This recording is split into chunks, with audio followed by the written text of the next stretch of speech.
Good afternoon, my name's Ly'rens and I'm Head Educator here at Ly'rens Holistics.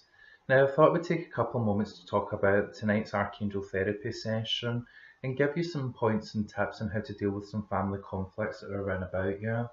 Unfortunately, working with people or being a part of a family, there's always going to be disagreements that come up from time to time. But what do you do with these disagreements? Do you just shout and scream and swear? Or do you take time to think about how to resolve these issues and put the problem in the past? Unfortunately, when it comes to families, families have this hot topic button that they can press that elicits an emotional connection within us. And sometimes when a loved one is criticising us or becoming argumentative towards us, it can cause many different difficulties for us. We can become defensive, argumentative, and sometimes the more minor things that are being discussed can escalate much, much further than they have to, just by a sheer lack of understanding that comes from both parties. Tonight we're going to discuss 6 steps on how to deal with these arguments, and I thought I would take a couple of moments to tell you a little bit about each of these steps. Step number 1, speak about the problem.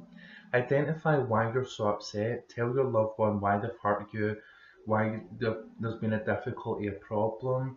But conversely, you need to allow them to speak as well. When conflicts arise within the family, it's the identification of a problem or a difficulty, and being able to identify, express and define that difficulty will give you a really good chance of being able to resolve it. Step 2, take control. Now, take control isn't about taking domination over your family member or your loved one, it's taking control over your emotions.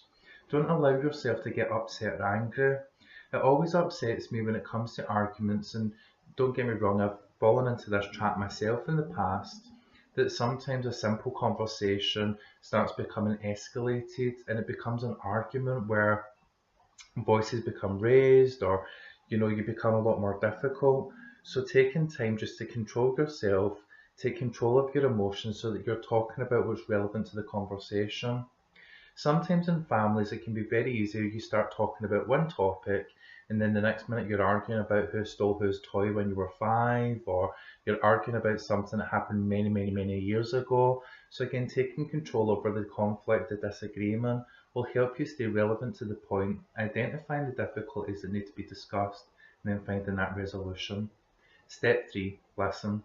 If you're going to talk to your loved one, then you have to be prepared to listen to what they've got to say to you. And that works in both ways. You have to be listened to in order to find a resolution, but you also have to listen to your loved one's point of view as well.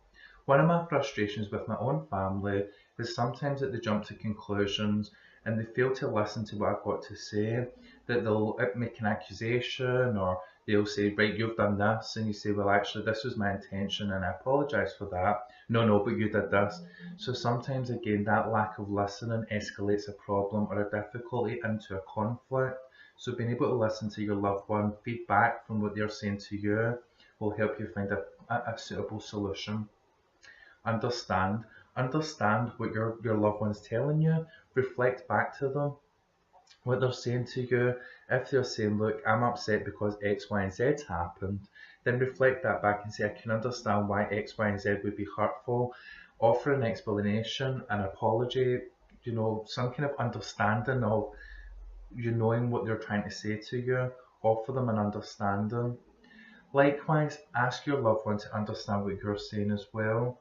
Ask them to represent what it is they're upset about or what they're difficult with them, because a lot of the time most arguments don't get resolved because one party doesn't understand what the other party is saying, or sometimes both parties just don't understand what the other one's saying. So find that level of understanding. Step 5, come to terms. Coming to terms is quite simply how you can resolve this argument. Is it an apology you're looking for? Is it an understanding? Have you jumped the gun? Have you overreacted? Have you, within yourself, needed to find a way to move forward? Again, come to terms so that you can both understand how not to repeat these problems into the future. Finally, forgive. This is one of the hardest things that humans have, is letting go of difficulties as they come forward. Forgiveness should be all-encompassing, and again, it shouldn't be, oh, I'm going to forgive you just now until another problem arises and we're going to recant back from this difficulty. If you choose to forgive someone from their actions, that you choose to let go of that problem completely, that you choose that your heart has been expressed, that you've told your client, your person, your loved one, that difficulty's been there, and you've decided to let it go. You can claim that you offer forgiveness to a person if you're going to continually remind them of the things you claim to forgive them for. So forgiveness is about letting go of the problem completely. I also find that forgiveness allows you the chance to move forward. The thing that stops us from moving forward in our life is a lack of self-awareness and a lack of forgiveness. So again, finding that forgiveness within yourself will allow you to move forward. Remember, we're all humans, we're all entitled to make mistakes, but what we're not entitled to is having loved ones or even ourselves lord those mistakes over everyone else because we haven't found that forgiveness. So learning that power of forgiveness will help give you peace of mind that will allow you to move forward. Thanks for watching the video. The Angel Therapy classes are every Thursday night from 7:30 onwards.